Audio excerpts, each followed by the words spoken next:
Hey, this is Mark Weiser at the Athens Banner Herald. Can you hear me, Coach? How you doing? Yeah. Doing well. Hey, haven't been with Wes at Arkansas, then seen him, go on to do what he did in his coaching career after. What do you make of how he's built this Georgia program? Well, I mean, he's done a great job and it's been quick. And like I said, good baseball guy, hired some really good coaches. And then, if you talk to coaches all around our league, we think Athens is a great place. The University of Georgia's big name school, and you have incredible talent in your region. And then you throw in the portal. Uh, we talk about this as a coach all the time. You can get real good or real bad real quick now, just the way you can do things. And they've done a great job. Being a pitching coach, though, this is a team, as you mentioned, that leads the SEC in homers. What about that formula for them? Home runs are good. Home runs score runs quick. Solo home runs most of the time won't beat you. 2 and 3 run homers will get you, and they've hit a lot of them. So, like I said, no run is or no lead is safe when you're playing Georgia, and especially at Georgia. They seem to almost be unbeatable there. So it'll be a big, big challenge for us, and we know it. Thank you. Anthony, same to you. If you wouldn't mind introducing yourself for No West. problem.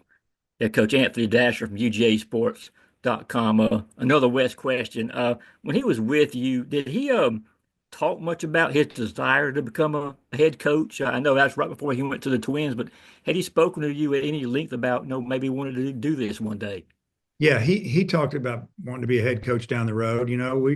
We had a few conversations here and there. He's here a couple of years, and he made the comment. It seemed like it was like, I want to do what you're doing one day and keep moving up because it was really hard for him to leave Arkansas to go to the Twins. I'll be honest with you, he was really emotional with me. I mean, like you could tell that he did not want to leave. He loved Fayetteville, University of Arkansas. Probably the way I treated him because I treat my coaches good. I let him coach. I don't micromanage him. And I think he appreciated that a lot. But it was almost like he had to take the Twins job, and he'll probably tell you that. And when he was with the Twins towards the end, he made a few calls to me about a few things, but we'll keep that between Wes and I. And I'm just glad that he got the job that he was looking for. Do you see similarities in the way he coaches, maybe the way you try to go about your business? Well, I'm sure there's some. I didn't coach with him long enough, and he handled the pitchers exclusively back then. I think I would think that he might take something from me, but maybe I'll know more after this weekend because I haven't coached against him yet as him being a head coach. Daniel, go ahead. Hi, Coach. It seems like a couple times Souza was right, like about to break out, and then he'd go on the SEC and struggle again. He had a couple hits against Missouri, and then a couple hits in the midweek. Just kind of where is he at in his development?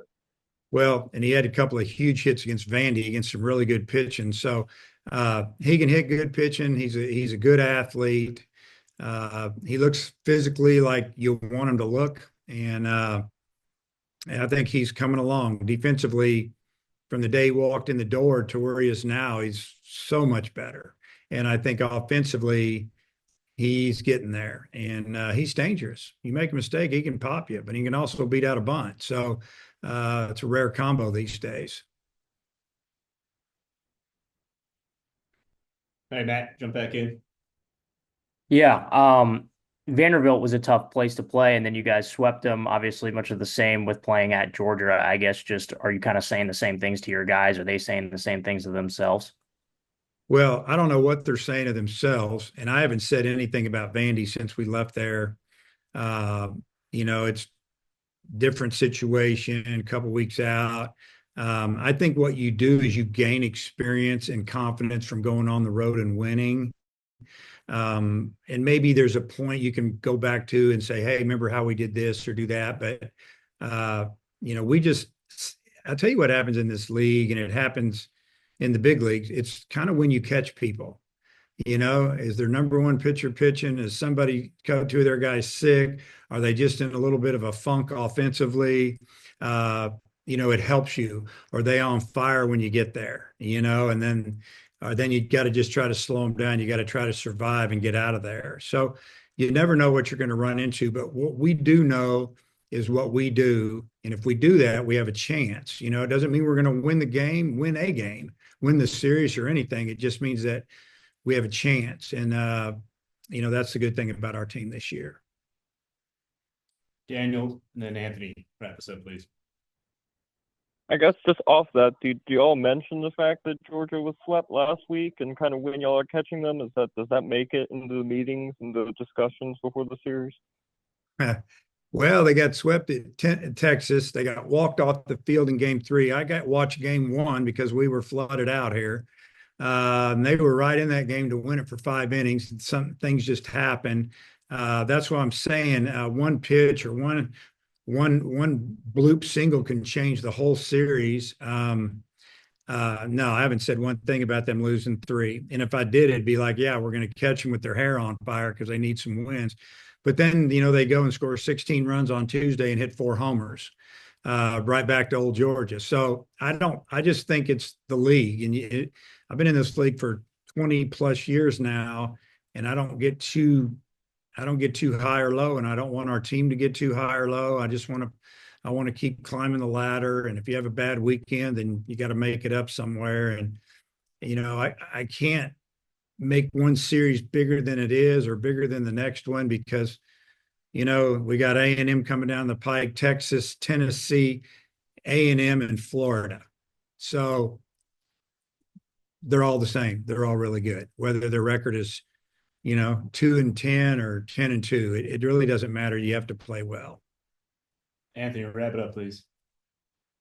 Yep. Dave, I just want to get your take on Georgia's pitching this year. You look at the statistics and maybe not, that impressed, but then you kind of go behind that. You look at the power arms that West has brought in. He's got a lot of them. It's kind of what's your take on what you've seen from that group this year? Yeah, I don't look at the stats, the numbers too much. I might look at some matchups, left against left, right against right, whatever, vice versa, maybe for a situation for starting one guy here or there. But what I do look at is the stuff, and the velocity and we all have technology. We can figure things out. Who's got a big time carry fastball and who's got a nasty slider and plus changeup. And, they've got a lot of those guys. So maybe they run into some bad luck or giving up one hit that's hurt an ERA a little bit, but we know what we're getting into. And, it's going to be an interesting series because you have two teams that are kind of alike in a way, if you really look at it. So, and then we're on the road, so advantage Georgia. But this is going to be another tough challenge on the road for our team, and I just really look forward to seeing how we handle it. Thanks, sir. Coach, thanks for your time. Okay, we'll see you guys.